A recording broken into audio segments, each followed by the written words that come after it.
सत श्री अकाल, आदाब, नमस्कार। आप सभी का स्वागत है प्रोग्राम कम्युनिटी कलर्स में। इस वक्त आप सुन रहे हैं आरजे गौरी की आवाज रेडियो उड़ान अ फ्लाइट ऑफ लाइफ पर। दोस्तों, कम्युनिटी कलर्स एक ऐसा कार्यक्रम है जिसमें हम सुनते हैं देश और दुनिया से आ रही डिसेबिलिटी जगत से जुड़ी खबरें। साथ ही इस प्रोग्राम में हम लेते हैं जायजा जॉब अलर्ट्स, कई नए ट्रेनिंग सेशंस के बारे में, नई उभरती टेक्नोलॉजी के बारे में और साथ ही DEPWD MSJE डिपार्टमेंट की सोशल मीडिया अपडेट्स पर भी। दोस्तों, प्रोग्राम कम्युनिटी कलर्स के माध्यम से आप डिसेबिलिटी जगत से जुड़ी खबरों के साथ रह सकते हैं अपडेटेड, जॉब अलर्ट्स भी कर सकते हैं आपकी हेल्प और साथ ही साथ DEPWD से आती सोशल मीडिया अपडेट से आपको नई और विश्वसनीय जानकारी मिल सकती है। फ्रेंड्स, कम्युनिटी कलर्स की तरह ही रेडियो उड़ान लेकर आते हैं कई सारे ऐसे प्रोग्राम्स जो मनोरंजन से भरपूर होते हैं, शिक्षा से भरपूर होते हैं और आपको रखते हैं अपडेटेड। तो आशा करते हैं रेडियो उड़ान को आप हमेशा फॉलो करते हैं ट्विटर, लिंक्डइन, फेसबुक, इंस्टाग्राम और यूट्यूब के माध्यम से, ताकि हमारी लेटेस्ट जानकारी भी आप तक आसानी से पहुंच सके। हम आपसे गुजारिश करते हैं कि आप रेडियो उड़ान को यूट्यूब चैनल पर भी सब्सक्राइब कर लें, ताकि जो भी शो आपका मिस हो जाता है आप इसे यूट्यूब चैनल के माध्यम से बाद में सुन सकते हैं। लेकिन अगर आप रेडियो उड़ान को सुनते हैं लाइव तो इसे आप जरूर www.radioudan.com की वेबसाइट से सुनते होंगे। इसी के साथ कई लाइव स्ट्रीमिंग प्लेटफॉर्म्स भी रेडियो उड़ान की इस प्रस्तुति को लाइव प्ले करते हैं। साथ ही हमारी ऐप अगर आपने अभी तक डाउनलोड नहीं की है तो रेडियो उड़ान की ऐप को फटाफट से डाउनलोड कर लीजिए प्ले स्टोर और ऐप स्टोर के माध्यम से। रेडियो उड़ान थर्ड पार्टी प्लेटफॉर्म जैसे कि गूगल, एलेक्सा और ट्यूनइन पर भी अवेलेबल है, जिसका मजा आप जरूर उठाते होंगे। दोस्तों, रेडियो उड़ान अपने प्रोग्राम्स के माध्यम से ये कोशिश करता रहता है कि डिसेबिलिटी जगत से जुड़ी सभी लेटेस्ट इन्फॉर्मेशन आप तक ऑथेंटिक रूप से पहुंच पाए, साथ ही आप इसका लाभ उठा पाए और अपने आप में कुछ ऐसे बदलाव आप लेकर आ सके जिससे कि आपकी जिंदगी बेहतर हो जाए। साथ ही रेडियो उड़ान की ये कोशिश जरूर रहती है कि रेडियो उड़ान के माध्यम से डिसेबिलिटी जगत से जुड़े तमाम टॉपिक्स, तमाम प्रॉब्लम्स पर चर्चा बढ़ाई जा सके, एक्सेसिबिलिटी पर चर्चा हो और साथ ही ऐसे मुद्दे आम जनता तक पहुंचे जिन विषयों को समाज की चर्चाओं में शामिल करना जरूरी है। तो दोस्तों, बिना समय गवाए आज के इस शो की शुरुआत करते हैं। शुरुआत में सुनते हैं आज के शो की हेडलाइंस।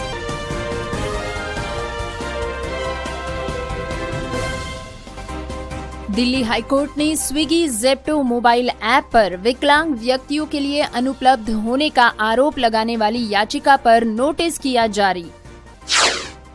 बॉम्बे हाईकोर्ट ने कहा, बस स्टॉप पर पहुंच योग्यता को लेकर दिव्यांग व्यक्तियों की शिकायतों पर शीघ्र निर्णय लिया जाए। विकलांग व्यक्तियों का मजाक उड़ाने के आरोप में सुप्रीम कोर्ट करेगा रैना के खिलाफ याचिका पर विचार। कोविड वैक्सीन लगाने के बाद दिव्यांग हुआ शख्स पहुंचा सुप्रीम कोर्ट। तमिलनाडु में विकलांग प्रदर्शनकारियों की गिरफ्तारी की निंदा। यूपी के किस शहर को मिला प्रधानमंत्री एक्सीलेंस अवार्ड?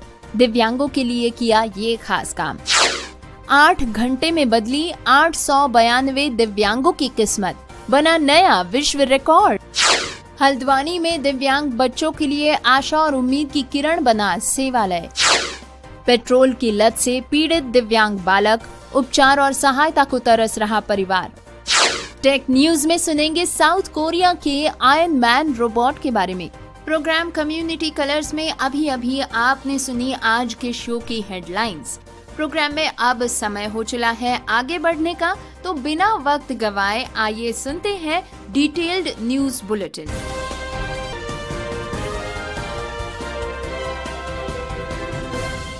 दोस्तों, प्रोग्राम की शुरुआत में सुनते हैं दिल्ली हाई कोर्ट से एक खबर। दिल्ली हाईकोर्ट ने बुधवार को एक याचिका पर नोटिस जारी किया जिसमें कि आरोप लगाया गया था कि स्विगी और जेप्टो जैसे प्लेटफॉर्म्स के मोबाइल एप्लीकेशंस विकलांग व्यक्तियों के लिए पहुंच से बाहर है, यानी कि इनएक्सेसिबल है। जस्टिस सचिन दत्ता ने केंद्रीय इलेक्ट्रॉनिक्स और सूचना प्रौद्योगिकी मंत्रालय स्विगी और जेप्टो से जवाब मांगा। मामले की अगली सुनवाई 28 मई को की जाएगी। ये याचिका गैर सरकारी संगठन मिशन एक्सेसिबिलिटी ने दायर की है, जो कि दिव्यांगजनों के अधिकारों की वकालत करता है। याचिकाकर्ता की ओर से अधिवक्ता राहुल बजाज पेश हुए थे। याचिका में कहा गया है कि विचाराधीन मोबाइल एप्लीकेशन दिव्यांगजनों के लिए दुर्गम है, विशेष रूप से दृष्टिबाधित लोगों के लिए, क्योंकि ऐसे लोगों को खाद्य वितरण, किराने की खरीदारी और रेस्टोरेंट आरक्षण जैसी आवश्यक सेवाओं का उपयोग करने से रोका जाता है। इसमें कहा गया है कि जेप्टो और स्विगी दोनों ही प्लेटफॉर्म्स RPWD अधिनियम की धारा 40 और 46 और 2017 के नियम 15 के तहत एक्सेसिबिलिटी आवश्यकताओं का अनुपालन सुनिश्चित करने में विफल रहे हैं। याचिका के अनुसार सुलभ खोज सुविधाओं की कमी, बिना लेबल वाले इंटरैक्टिव तत्व, आवश्यक उत्पाद वितरणों की अनुपस्थिति और दृष्टिबाधित उपयोगकर्ताओं की आवश्यक लेन देन के लिए अपने डिवाइस कैमरों को रखने में असमर्थता, जैसे कि आइटम वापस करना, स्वतंत्र डिजिटल पहुंच के लिए गंभीर बाधाएं पैदा करता है। याचिका में दोनों प्लेटफॉर्म्स पर सरकार से सूचीबद्ध लेखा परीक्षक से एक विस्तृत पहुंच ऑडिट रिपोर्ट प्रस्तुत करने का निर्देश देने की मांग की गई, जो कि अपने डिजिटल प्लेटफॉर्म पर विकलांग व्यक्तियों के सामने आने वाली सभी मौजूदा बाधाओं को पहचान कर सके। दोस्तों, खबर अब सुनते हैं बॉम्बे हाईकोर्ट से। बॉम्बे हाईकोर्ट ने गुरुवार को यानी कि 17 अप्रैल को राज्य सलाहकार बोर्ड ऑन डिसेबिलिटी को निर्देश दिए कि वे बस स्टॉप पर दिव्यांगजनों की पहुंच योग्यता यानी कि एक्सेसिबिलिटी से संबंधित शिकायतों पर शीघ्रता से विचार करें। चीफ जस्टिस आलोक आराधे और जस्टिस MS कार्निक की खंडपीठ ने राज्य सलाहकार बोर्ड को निर्देश दिया कि वे दिव्यांगजनों की शिकायतों के निवारण के लिए उचित कार्रवाई करें। कोर्ट ने स्वतः संज्ञान यानी सुओ मोटो से याचिका दायर की और जनहित याचिका PIL पर एक साथ सुनवाई की। सुओ मोटो याचिका फुटपाथों के प्रवेश द्वारों पर बोलार्ड्स यानी बाधक खंभों के कारण दिव्यांगजनों को हो रही कठिनाइयों से संबंधित है। पिछली सुनवाई के दौरान बृहन मुंबई महानगर पालिका यानी कि BMC ने अदालत को सूचित किया था कि फुटपाथ के प्रवेश स्थलों से सभी बोलार्ड्स को हटा दिया गया है। BMC ने ये भी बताया कि यदि किसी को कोई शिकायत हो तो वो स्थानीय वार्ड कार्यालय के सहायक आयुक्त से संपर्क कर सकता है। दोस्तों, सुनवाई के दौरान भी BMC ने यही दोहराया कि दिव्यांगजनों के लिए बाधा उत्पन्न करने वाले सभी बोलार्ड्स को हटा दिया गया है। राज्य सरकार ने सभी राज्य सलाहकार बोर्ड की बैठक की कार्यावृत्त यानी कि मिनट्स ऑफ मीटिंग अदालत के समक्ष प्रस्तुत की। इन परिस्थितियों को ध्यान में रखते हुए हाईकोर्ट ने राज्य सलाहकार बोर्ड को निर्देश दिया कि वो जनहित याचिका में उठाई गई मांगों पर विचार करे जो बस स्टॉप पर पहुंच योग्यता से संबंधित है। कोर्ट ने ये भी कहा है कि यदि कोई व्यक्ति असंतुष्ट हो तो वो राज्य सलाहकार बोर्ड के समक्ष अपनी शिकायत रख सकता है। दोस्तों, सुप्रीम कोर्ट से एक और खबर सुनते हैं। सुप्रीम कोर्ट में एक शख्स की याचिका पहुंची तो सुनवाई करते करते जज साहब ने उसे मुआवजे का केस दायर करने की सलाह दे दी। असल में ये शख्स कोविशील्ड वैक्सीन लगाने के बाद कथित रूप से शारीरिक रूप से दिव्यांग हो गया था। इस शारीरिक दिव्यांगता के लिए वो शख्स केंद्र सरकार और सीरम इंस्टीट्यूट ऑफ इंडिया से मेडिकल कवर की मांग कर रहा है। रिपोर्ट की माने तो जस्टिस BR गवई और जस्टिस AG मसीह की पीठ ने इस मामले की सुनवाई की।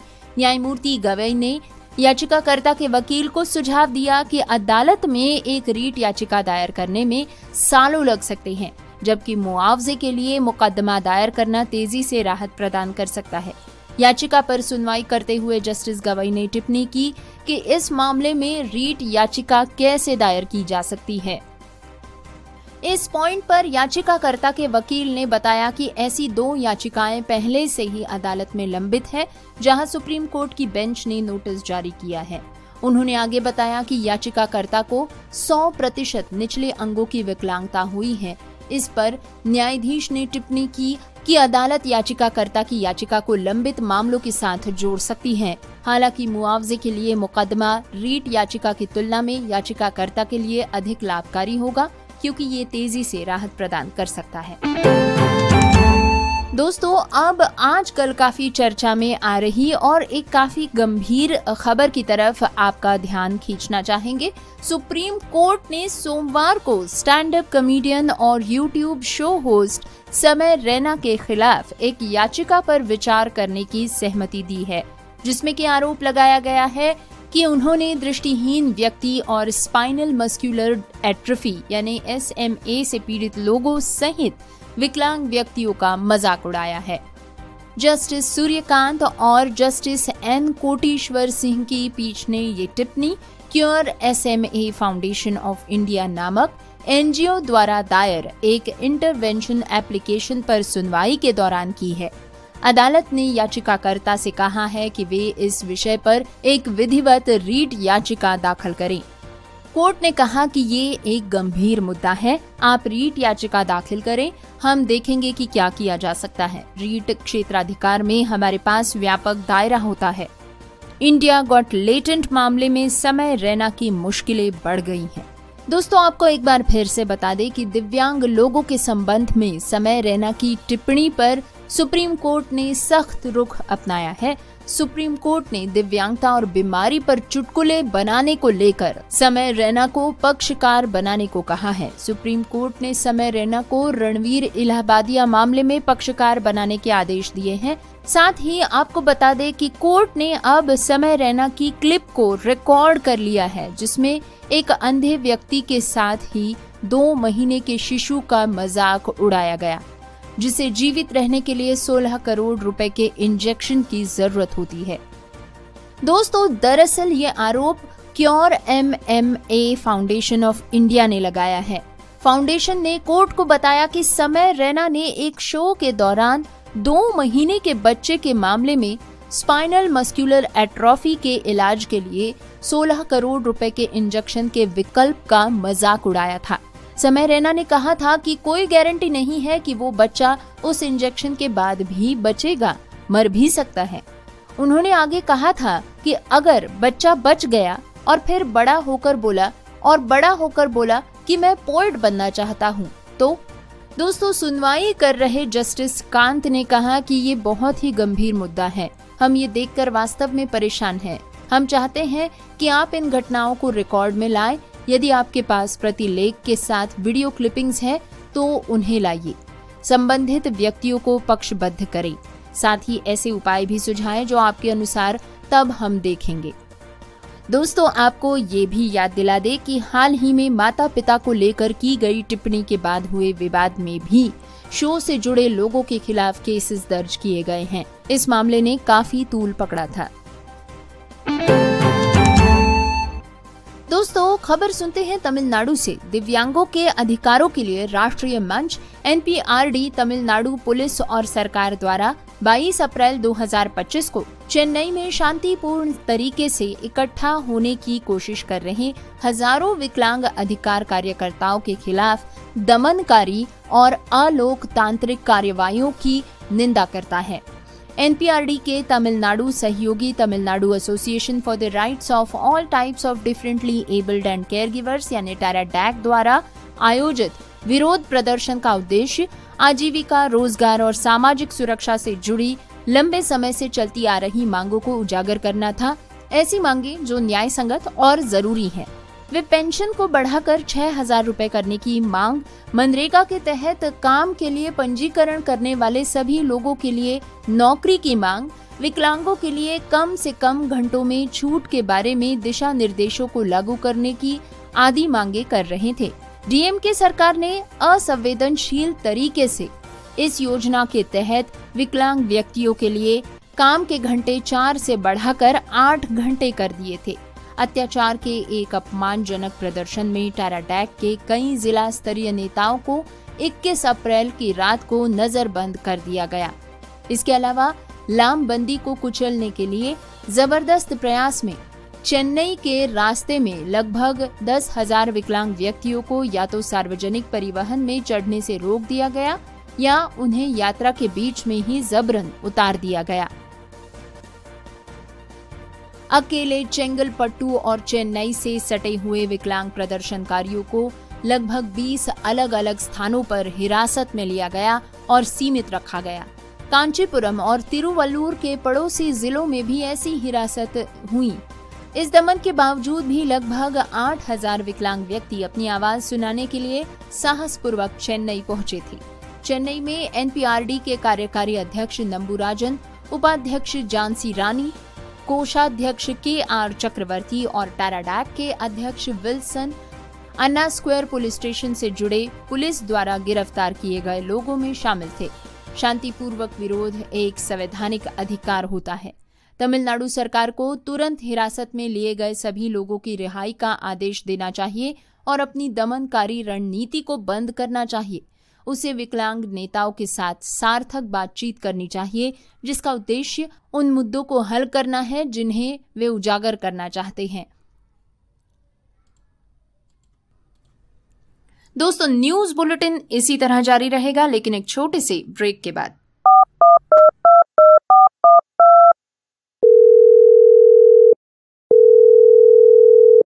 रेडियो उड़ान में आपका स्वागत है। आज का शो है चौंक गए आप भी? आपने सही समझा। अब रेडियो उड़ान सुने फोन पर भी, वो भी बिना इंटरनेट के। कैसे? श्रवण ऑडियो लाइब्रेरी के साथ। डायल करें 0807117525 पर। इंस्ट्रक्शंस फॉलो करें और सुने आपका अपना फेवरेट शो रेडियो उड़ान, अ फ्लाइट ऑफ लाइफ, अब एक फोन कॉल दूर। Shravan Audio Library is an initiative by National Association for the Blind Delhi in association with United Way Delhi. Hidden voices की तरफ से आप सभी का स्वागत। हिडन वॉइसेस, एक दृष्टि एक आवाज, और इसने पूरे भारत में दृष्टिबाधित और आर्थिक रूप से विकलांग बच्चों और वयस्कों को किताबों की दुनिया खोलकर सशक्त बनाने के लिए 1,000 से भी अधिक छिपी हुई आवाजों को मिलाया है। 28 अप्रैल 2019 को देवी कृष्णा द्वारा स्थापित और सुश्री मैत्री राजदेव द्वारा सह संस्थापित हिडन वॉइसेस एक अद्वितीय रीडिंग चैरिटी है। देवी एक अनुभवी मनोचिकित्सक और काउंसलर है और ह्यूमन रिसोर्स मैनेजमेंट की एक दक्ष प्रबंधक है। देवी ने पूरे भारत के विभिन्न भाषाओं के स्वयंसेवकों को दृष्टिबाधितों के लिए ऑडियो किताब पढ़ने और बनाने के लिए तैयार किया है। एक भागीदार के रूप में श्री सुधीश पी और इसके अध्यक्ष के रूप में सुश्री सिंसी थॉमस के साथ हिडन वॉइसेस के अब कुल 1,500 से भी अधिक इन हाउस पाठक है और ये JNU, पुणे और दक्षिण भारत स्थित कई क्लबों से जुड़ा हुआ है, जिसके चलते अब हिडन वॉइसेस के पास 3,000 से भी अधिक पाठक है। इसमें सबसे छोटे पाठक 5 साल की उम्र से लेकर सबसे बड़े पाठक 82 साल के अनुभव वाले स्वयंसेवक है। पाठकों को उम्र और चुनी गई भाषा के अनुसार ग्रुप्स में बांट दिया जाता है। हिडन वॉइसेस के पास अब लगभग 20 भाषाओं में जानकारी पूर्ण और काल्पनिक दोनों ही तरह की पुस्तकों की एक सूची तैयार है। इन ऑडियो पुस्तकों का उपयोग विभिन्न संस्थानों और समूहों जैसे कि Fergusson college Pune, lit the light, Dyuti, Madras club आदि द्वारा किया गया है। इस कार्यक्रम ने 50,000 से भी अधिक लोगों की जिंदगी को समृद्ध बनाया है। अधिक जानकारी के लिए हमें ईमेल करें hiddenvoices2020@gmail.com पर। क्या आप डिसेबिलिटी के बारे में सटीक और विश्वसनीय जानकारी जानना चाहते हैं? तो विजिट करें disability.390.org। ये वेबसाइट एक ऐसा मंच है जहां आपके सवालों को मिलेंगे विशेषज्ञों से उत्तर। आपको मिलेंगे सेल्फ एडवोकेसी की प्रेरणादायक कहानियों के वीडियोस। इतना ही नहीं, engaging games, valuable resources, inclusive music video और ढेर सारी ऑथेंटिक इंफॉर्मेशन। दिव्यांगता से जुड़े अपने सवालों के जवाब खोजिए, अपनी क्यूरियोसिटी को एक्सप्लोर कीजिए वेबसाइट पर डाइविंग डीप सेगमेंट के साथ। तो देर किस बात की, आज ही विजिट करें disability.390.org और साथ मिलकर बनाएं समावेशी समाज।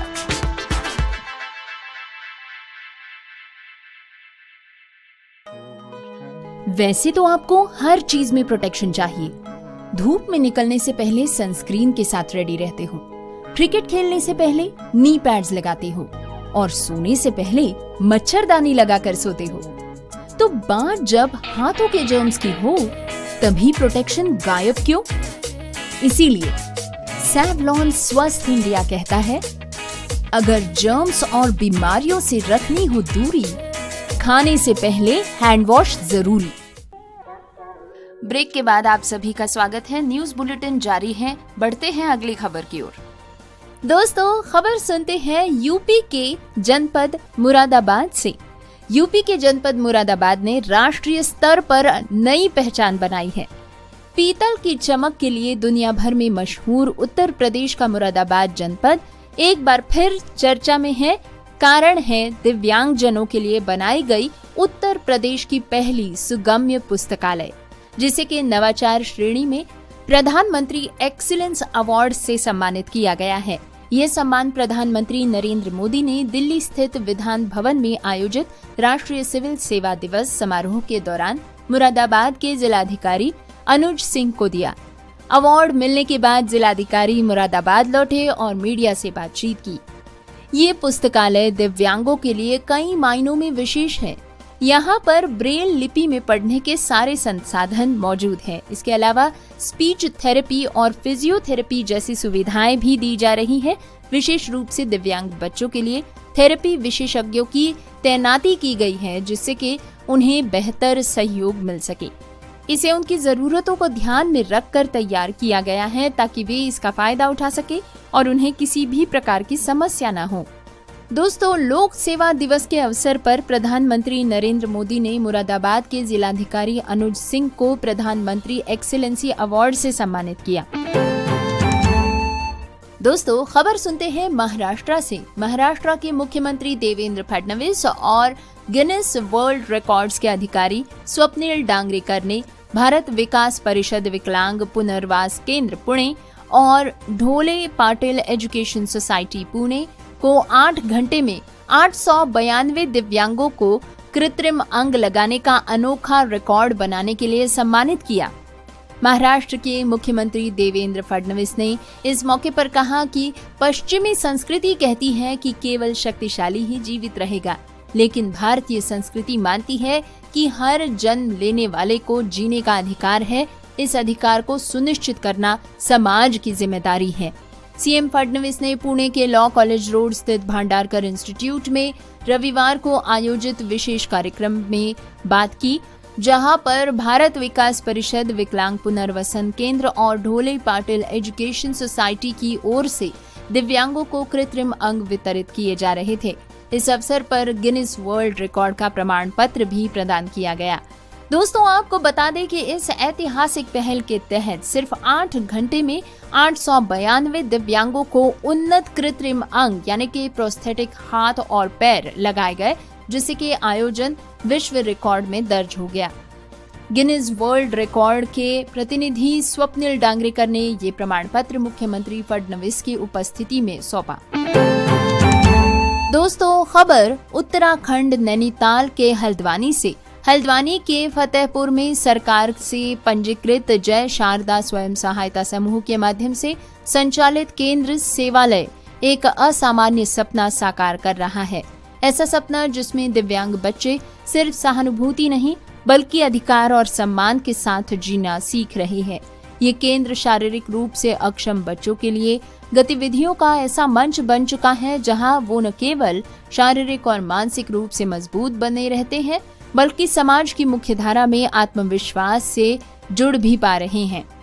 केंद्र के संचालक रोहित जोशी ने बताया कि इस केंद्र में कुमाऊं और बाकी हर जिले से बच्चे निवासरत हैं। यहाँ बच्चों को इंडोर आउटडोर खेल, एपन कला, क्राफ्ट, कंप्यूटर शिक्षा के साथ ही सामाजिक व्यवहार के बारे में संपूर्ण जानकारी दी जाती है। इसके साथ ही इन बच्चों को डांस भी सिखाया जाता है। यहाँ बच्चों की हर एक्टिविटी एक निश्चित समय के अंतर्गत ही की जाती है।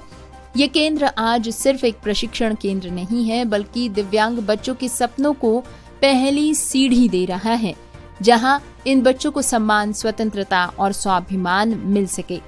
ये केंद्र सिखाता है कि दृढ़ इच्छा शक्ति और सरकार का सही मार्गदर्शन हो तो कोई भी बच्चा समाज की मुख्य धारा से जुड़ सकता है।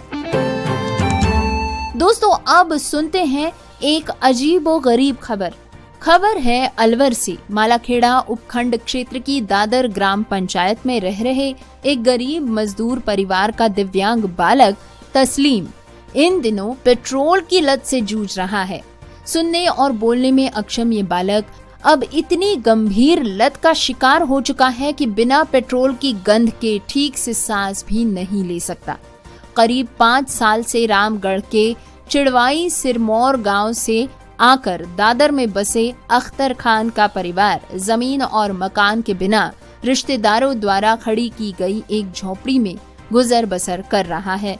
लेकिन अब इस परिवार की सबसे बड़ी चिंता है उनका बेटा तस्लीम, जिसे बचपन में घर की मोटरसाइकिल के पास बैठकर पेट्रोल की गंध लेने की आदत लग गई, जो अब एक खतरनाक लत बन चुकी है। तस्लीम का हाल ये है कि वो जब तक नाक और मुंह से पेट्रोल की तीव्र गंध नहीं लेता, तब तक ना तो उसे चैन मिलता है और ना ही वो सामान्य रूप से चल फिर पाता है। पेट्रोल के बिना उसका रहना लगभग असंभव हो चुका है। खाने पीने की ओर भी उसका ध्यान नहीं जाता। तस्लीम के माता पिता आर्थिक रूप से बेहद कमजोर हैं। पिता दिहाड़ी मजदूरी करते हैं और माँ का कहना है कि उनके पास बच्चे के इलाज का कोई भी साधन नहीं है। दूसरी ओर बालक के नाम न तो यहाँ राशन कार्ड है और न ही कोई स्थानीय पहचान पत्र, जिससे किसी भी सरकारी योजना का लाभ उसे नहीं मिल पा रहा। पेट्रोल पंप के कर्मचारी अब्दुल ने बताया कि तस्लीम कभी कभी किसी के साथ पेट्रोल पंप पर आ जाता है और पेट्रोल की बोतल को नाक से लगाकर बैठा रहता है। ये आदत अब उसकी जान पर भारी पड़ सकती है। इस पर डॉक्टर लोकेश मीणा का कहना है कि पेट्रोल की गंध से फेफड़े और लिवर को काफी नुकसान होता है।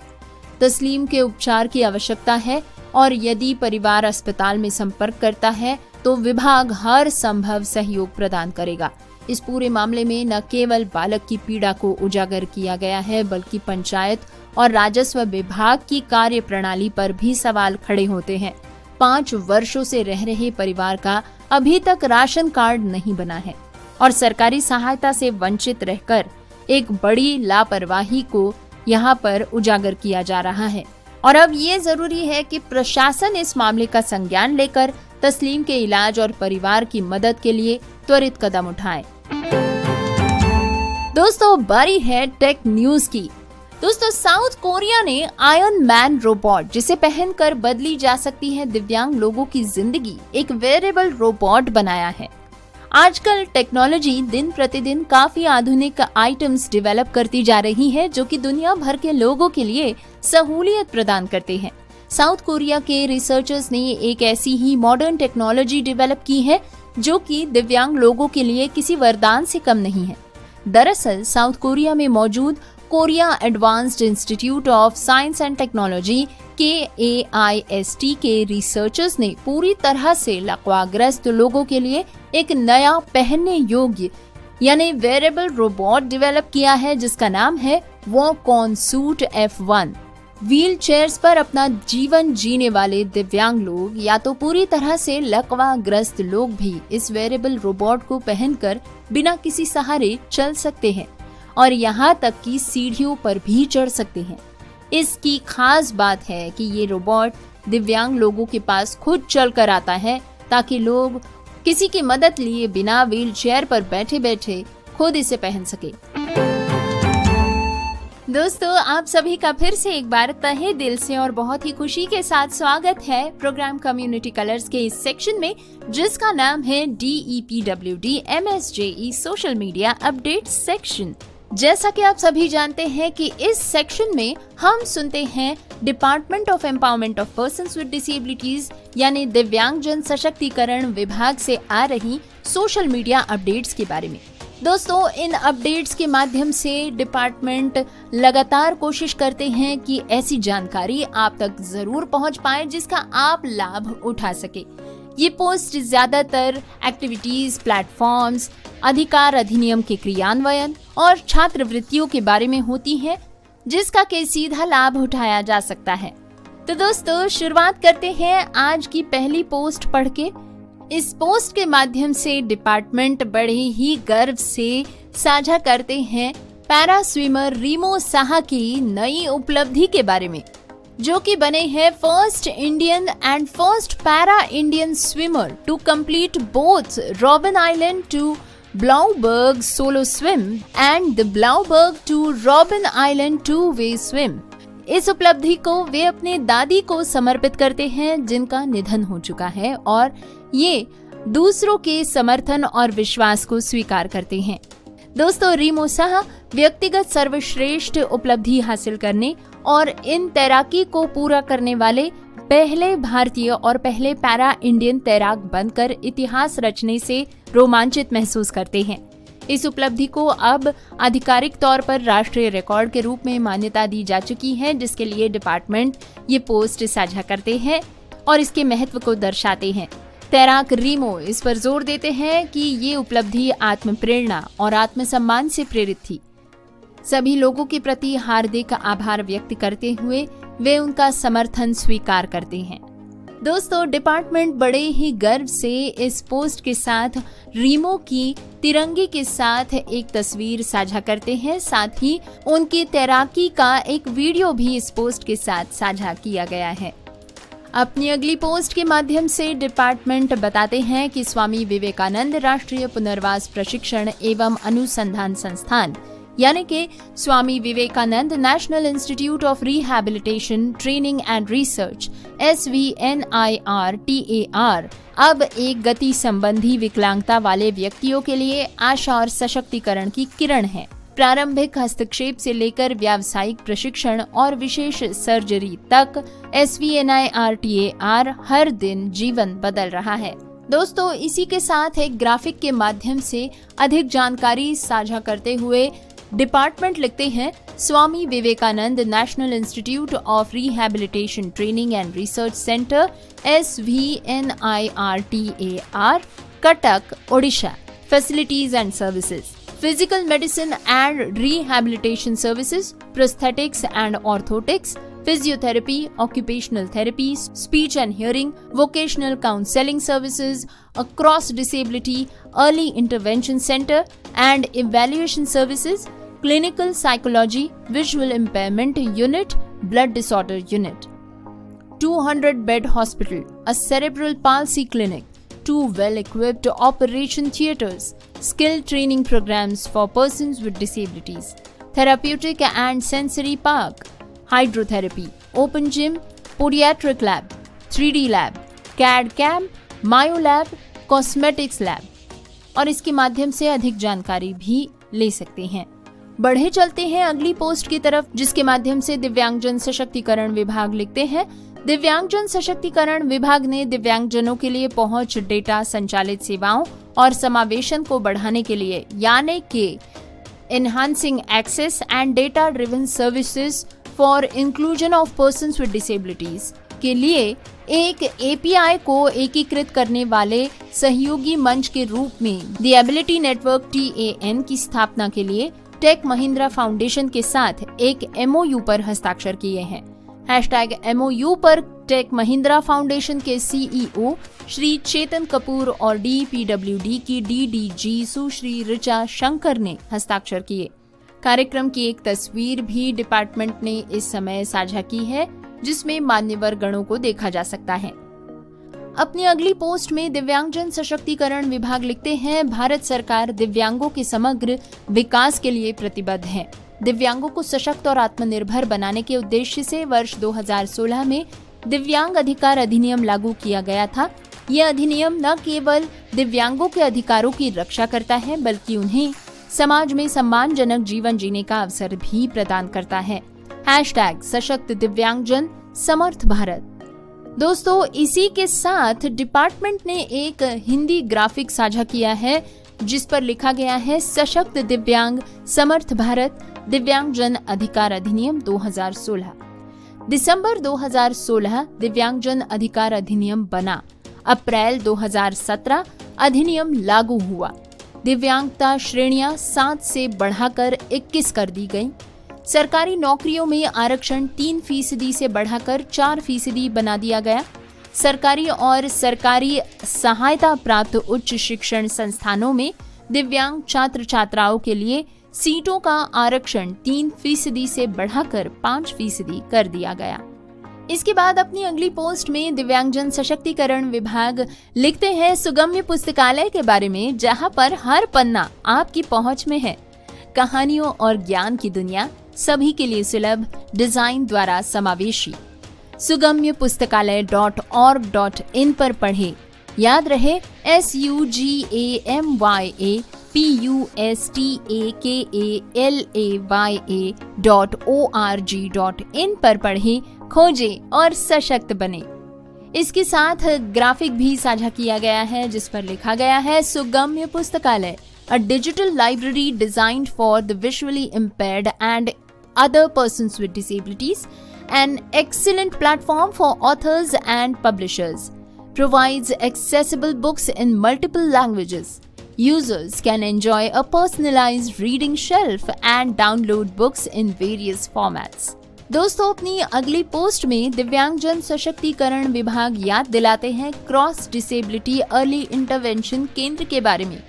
ये दिव्यांगजन सशक्तिकरण विभाग द्वारा देश भर में स्थापित 22 cross disability early intervention centres के बारे में है, जिनका उद्देश्य बच्चों में दिव्यांगता की समय रहते पहचान करना है, साथ ही उन्हें समुचित चिकित्सा परामर्श, उपचार, परामर्श सेवाएं एवं स्कूली शिक्षा के लिए तैयार करने जैसी समग्र सेवाएं उपलब्ध कराना है।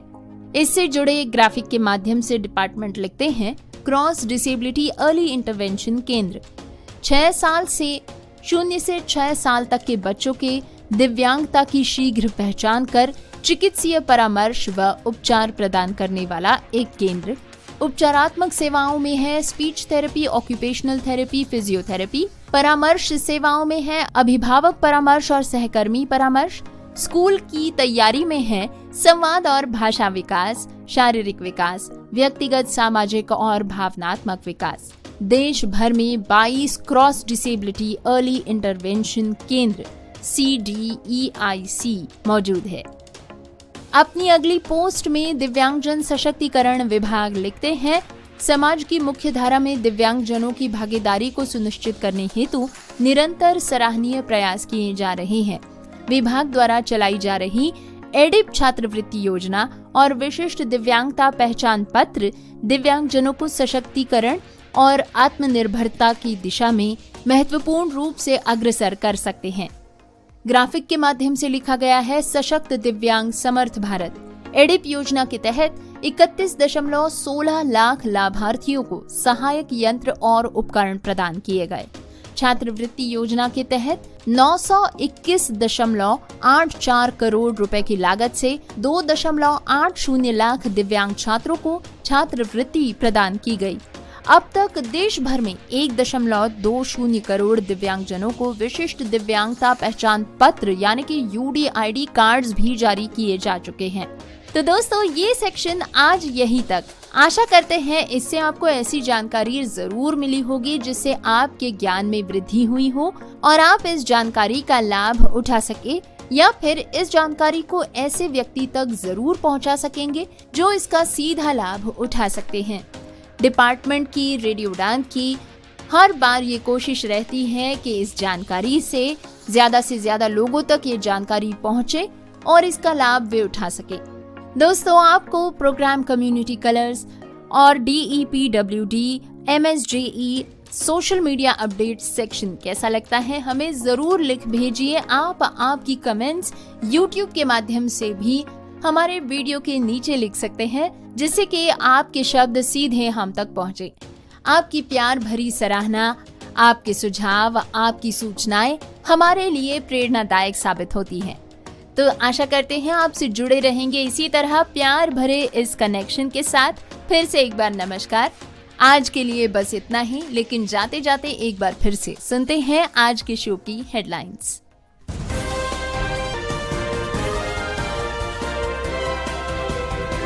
दिल्ली हाईकोर्ट ने स्विगी ज़ेप्टो मोबाइल ऐप पर विकलांग व्यक्तियों के लिए अनुपलब्ध होने का आरोप लगाने वाली याचिका पर नोटिस किया जारी।